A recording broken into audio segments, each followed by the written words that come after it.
Arcturians. I need to start with a direct question. Have you ever noticed a constant sound in your ear, even when everything around you is silent? A hiss, a whistle, a high-pitched sound that appears mainly at night, when you lie down and the world finally slows down. Now I ask you another even more important question. What if this sound isn't just in the ear, but a signal from your nervous system asking for help? Today, millions of people live with so-called tinnitus. Studies show that about 15% to 20% of the world's population has already experienced this symptom. In Brazil, this represents millions of people, and the number is growing. But here is the point that almost no one explains to you. In most cases, tinnitus does not start in the ear. It starts in the brain, and often in an overloaded nervous system. In this video, you will understand what tinnitus actually is, if it is linked to stress and anxiety, when it is just neural hypersensitivity, and when it might be a more serious warning sign. In addition to practical and scientifically based strategies to reduce this symptom, if you want to protect your hearing health, regulate your nervous system, and take care of your body as the multidimensional interface it is, leave a like right now, because this helps bring preventive information to more Arcturians. Comment below, do you feel the ringing more at night or during the day? And if you value preventive health and stellar intelligence applied to real biology, subscribe to the channel. Now, let's start from the beginning. The biggest mistake people make when tinnitus starts is minimizing the symptom. They say, it's just stress, or it must be earwax, or this will pass. But here is what science already knows. Tinnitus is a sound perception without a real external stimulus. In other words, there is no sound in the environment. The sound is being generated by the electrical activity of the auditory system itself. This means the brain is interpreting neural signals as sound. And why does this happen? Because the auditory system is extremely sensitive. It is connected directly to regions of the brain responsible for emotion, memory, and survival, such as the limbic system. Now think with me. If you live under constant stress, if your sleep is dysregulated, if your body is inflamed, if you live in alert mode, do you think the nervous system is going to stay silent? No, it amplifies. Tinnitus is often a phenomenon of neural amplification. It's as if the brain turns up the internal volume in an attempt to compensate for some imbalance. And here enters something important for us, Arcturians. Our body is not a biological error. It is a system of adaptation, an intelligent system. When there is an overload, it sends signals. The problem is that we ignore these signals until they become impossible to ignore. Many people report that tinnitus started after intense periods of stress, anxiety attacks, grief or emotional trauma, prolonged insomnia, exposure to loud noises, excessive use of headphones. Do you perceive the pattern? Overload. And it's no coincidence that tinnitus gets worse at night, because when the environment gets quiet, the brain has no distraction. It perceives its own internal noise. This doesn't mean you're going crazy. It means your nervous system is hyperactive. And ignoring this can turn something reversible into something chronic. In the next chapter, we will understand exactly what is happening inside the ear and the brain when this sound appears, and why it is not just a mechanical problem. The technical deep dive Arcturians. Now we are going to enter the technical part. But I promise to keep it simple. Tinnitus, or zumbido, is not a disease. It is a symptom. And it originates from a phenomenon called increased spontaneous neural activity. It works like this.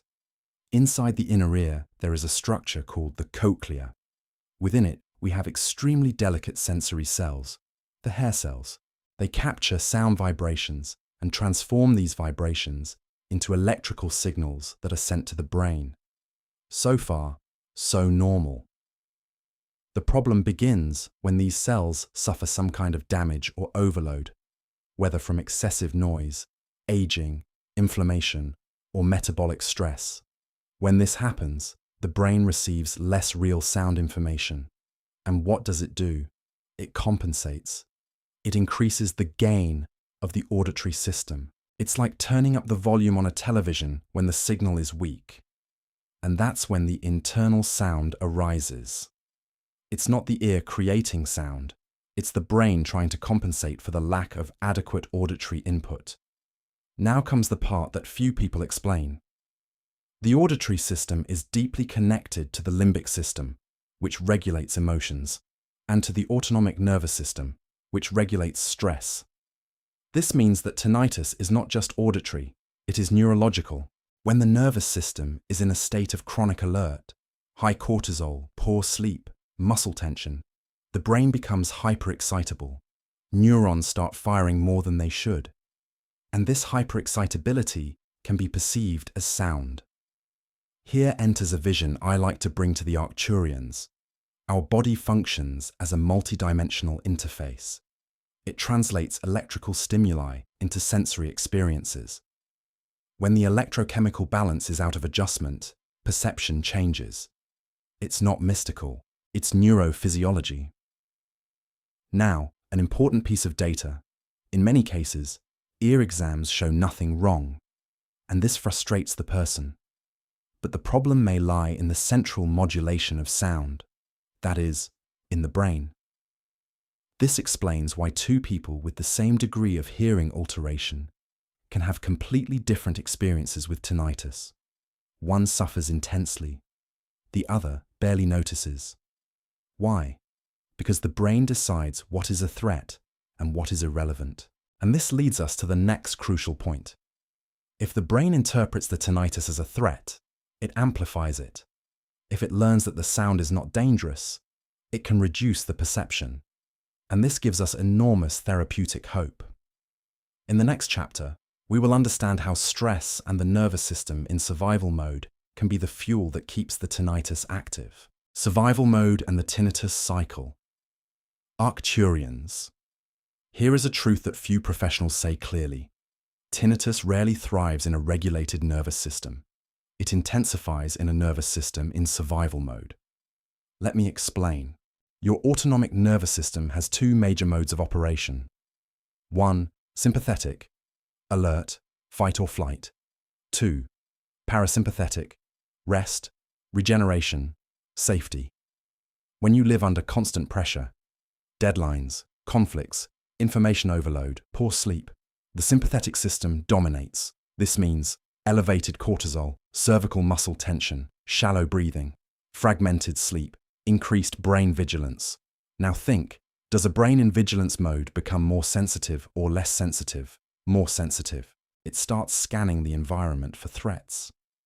And when there isn't enough external stimulus, it may amplify internal noises. This is where tinnitus finds fertile ground. Studies show that anxiety and depression don't just coexist with tinnitus, they modulate its intensity. The limbic system, responsible for emotion, labels the sound as a threat, and when the brain interprets something as a threat, it increases the focus on it. It's like trying to ignore an alarm. The more you try not to hear it, the louder it seems to get. Now observe something important. Many people report that their tinnitus started after a period of extreme stress, after an anxiety attack, during burnout, after grief or trauma. This is no coincidence. Chronic stress alters neurotransmitters like glutamate and GABA, which regulate neural excitation. When there is excess excitation and little inhibition, neurons fire in a disorganized way, and this firing can be interpreted as sound. Here enters something I like to explain to Arcturians. Our biofield, understood here as the electrical and magnetic interaction of the nervous system, responds directly to our emotional state. It's not esoteric. It's bioelectromagnetism. Heart, brain, and nerves function through electrical impulses. If the system is in electrical imbalance, sensory perception changes. Now let's be practical. If you notice that the ringing worsens, on stressful days when you sleep poorly, during anxiety crises, after arguments or emotional tension. This is a strong indicator of nervous modulation. And here comes something powerful. The brain is plastic. It can learn to decrease the importance of the sound. But this requires you to reduce the state of alert. And many make a serious mistake. They panic because of the tinnitus. And panic feeds the cycle. Tinnitus, fear, more sympathetic activation, more perception, more fear. Breaking this cycle is fundamental. Next, we will explore the other important possibility: neural hypersensitivity and silent inflammation. Because not everything is emotional. There is a deep biological basis. Silent inflammation and the biological terrain Arcturians. Now we enter an even deeper layer. Because not every instance of tinnitus is just stress. In many cases, there is a silent factor behind it: inflammation. And here we need to be very clear. Inflammation isn't just pain or fever. There is something called low-grade inflammation. Silent, chronic, metabolic. It doesn't hurt. It doesn't show up in simple exams. But it alters neuronal functioning. The brain is extremely sensitive to the inflammatory environment. When there is an increase in inflammatory cytokines in the body, due to poor diet, excess sugar, sedentary lifestyle, sleep deprivation, or chronic stress, neurons become more excitable. More excitable means they fire more easily, and if the auditory system is already vulnerable, the tinnitus finds fuel.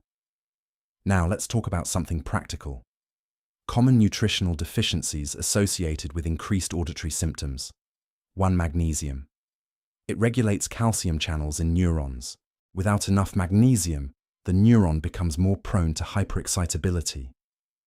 2. Vitamin B12. Fundamental for the myelin sheath, the insulating cover of the nerves. Deficiency can cause neurological changes, including altered auditory perception. 3. Zinc. Important for immunity and neuronal function. 4. Vitamin D low levels are associated with higher systemic inflammation. Now think with me. If your body is inflamed, your sleep is bad, your gut is dysregulated, and your diet is rich in ultra-processed foods. Do you believe the nervous system will operate with precision? Or will it operate in defense mode? Often tinnitus is not the main problem. It is a symptom of an altered biological terrain. Here, I like to use a simple analogy. If the soil is unbalanced, any seed grows in a distorted way. The body works the same way, and there's more. Prolonged exposure to loud noises can generate micro-lesions in the hair cells of the cochlea. These cells do not regenerate easily. The brain, perceiving the reduction in auditory signal, increases the central gain, as we've already explained. Now, combine that with inflammation and stress. You have a hyper-stimulated system trying to compensate for peripheral damage. This is neural hypersensitivity. And here enters something important. Hypersensitivity does not mean fragility. It means your system is overreacting because it is overloaded. This can be adjusted, but it requires a change in habits, and many make a critical error. They try to mask the symptom with medication without adjusting the biological terrain.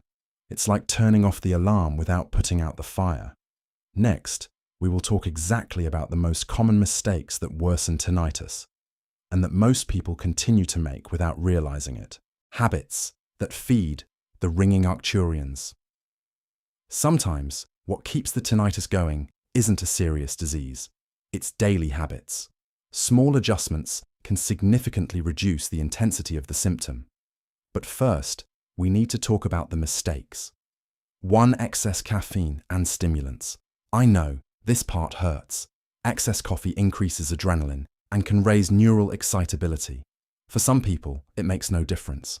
For others, it's a clear trigger.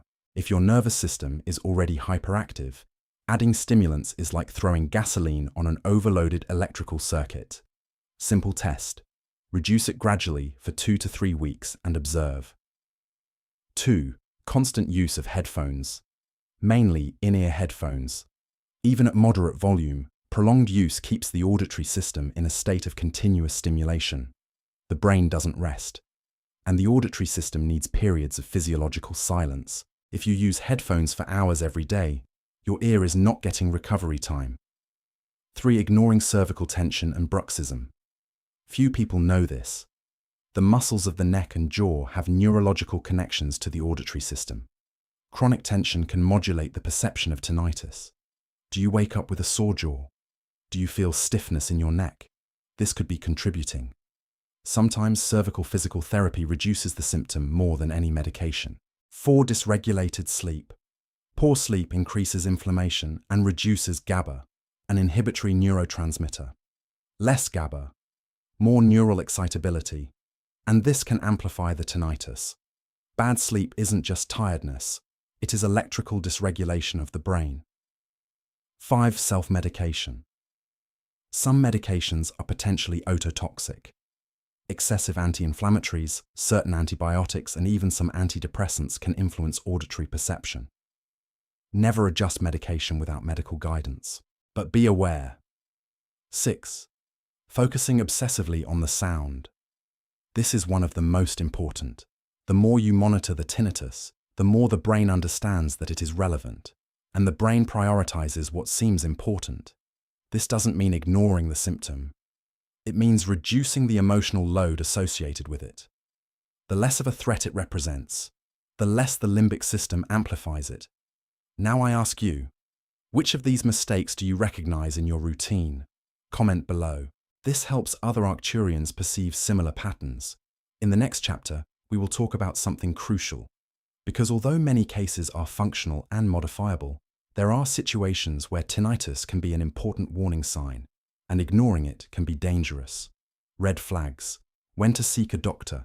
Arcturians, here we need maturity. Not every symptom is just energetic. The body speaks, but sometimes it is warning about something structural.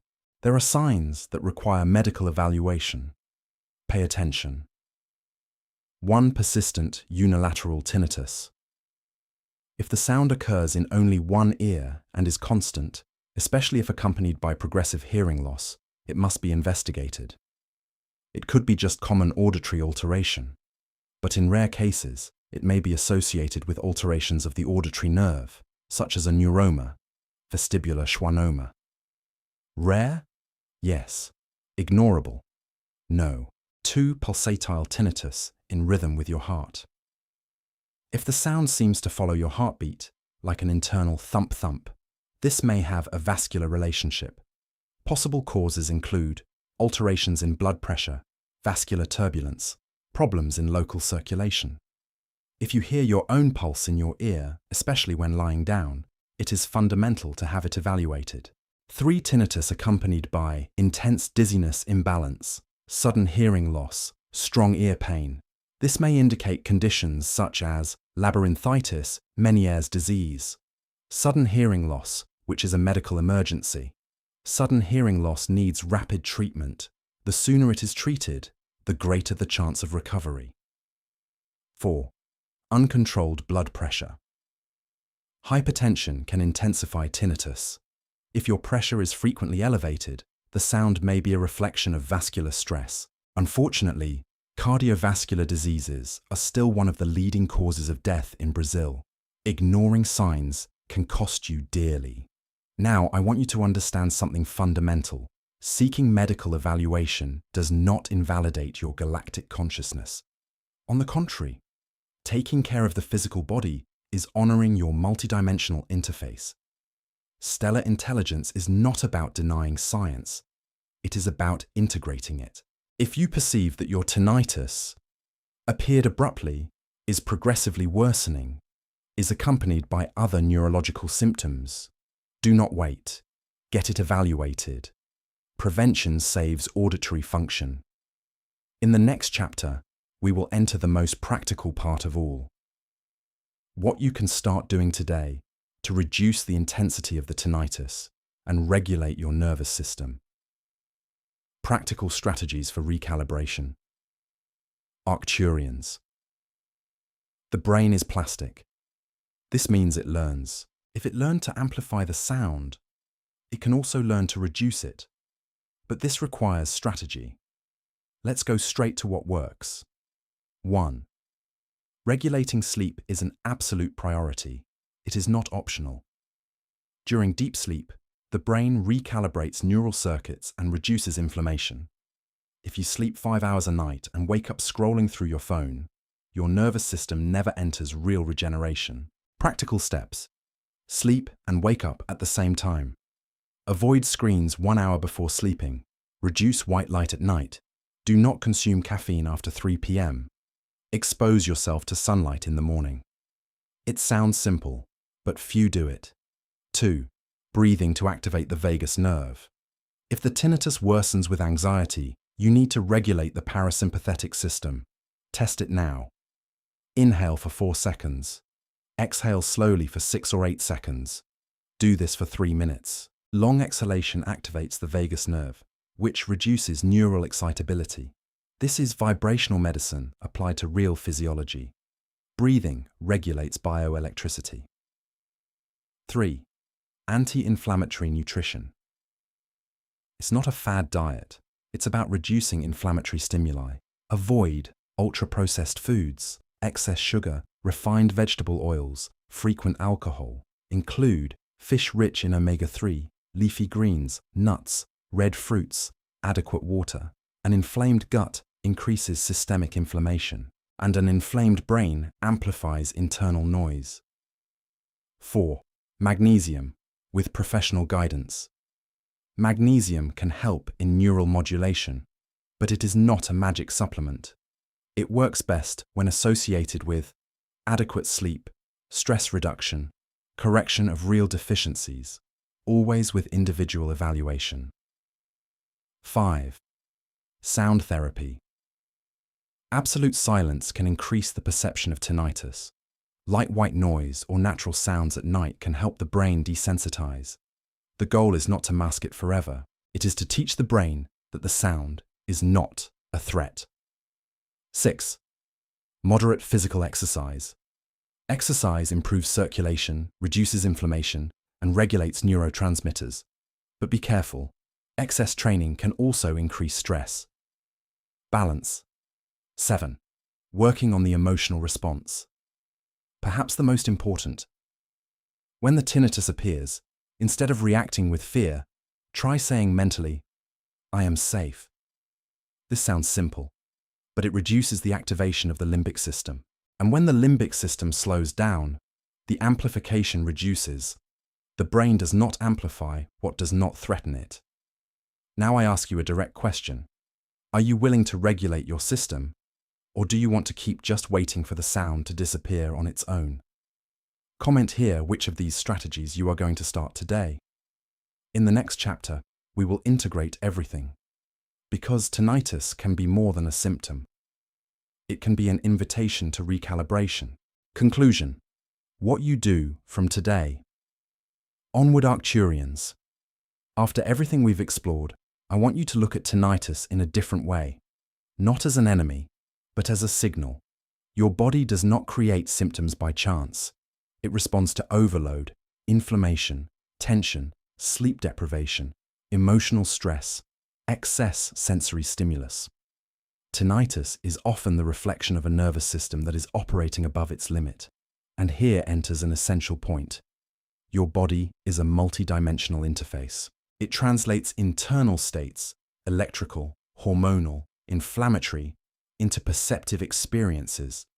When there is dysregulation in neural frequency, perception changes, but this does not mean irreversible damage. It means a necessary adjustment. Many Arcturians report that tinnitus was the symptom that forced them to slow down. It was the breaking point that revealed ignored stress, neglected sleep, inflammatory diet, repressed emotions, digital overload. The body was not failing. It was asking for recalibration. Now, I need to be honest with you. Ignoring tinnitus can make it chronic. But panicking also feeds the cycle. The path is stellar intelligence applied to biology. Evaluate when necessary. Regulate the nervous system. Reduce inflammation. Improve sleep. Decrease excessive stimulus. Train the brain not to react with threat. Neuroplasticity is real. the brain can learn to filter. Just as you don't constantly perceive the touch of clothes on your skin, the brain can learn to reduce the perception of internal sound. But this requires consistency. It's not a miracle, it's adaptation. And here is something I want you to take with you. You are not broken. You are regulating. And regulating is a process. Summary: what you do starting today. Observe your tinnitus pattern. Evaluate clinical red flags. Regulate your sleep. Reduce stimulants. Adjust nutrition. Work on breathing and the nervous system. Seek professional evaluation when necessary. Small, consistent changes outperform temporary, drastic interventions. If this video brought you clarity, leave your like. Share it with someone who might be suffering in silence. Comment here. What did you realize you need to adjust in your routine? And if you want to keep learning how to apply galactic consciousness to real preventive health, subscribe to the channel. Because taking care of your health is not just about avoiding disease. It is about raising your biological frequency with responsibility.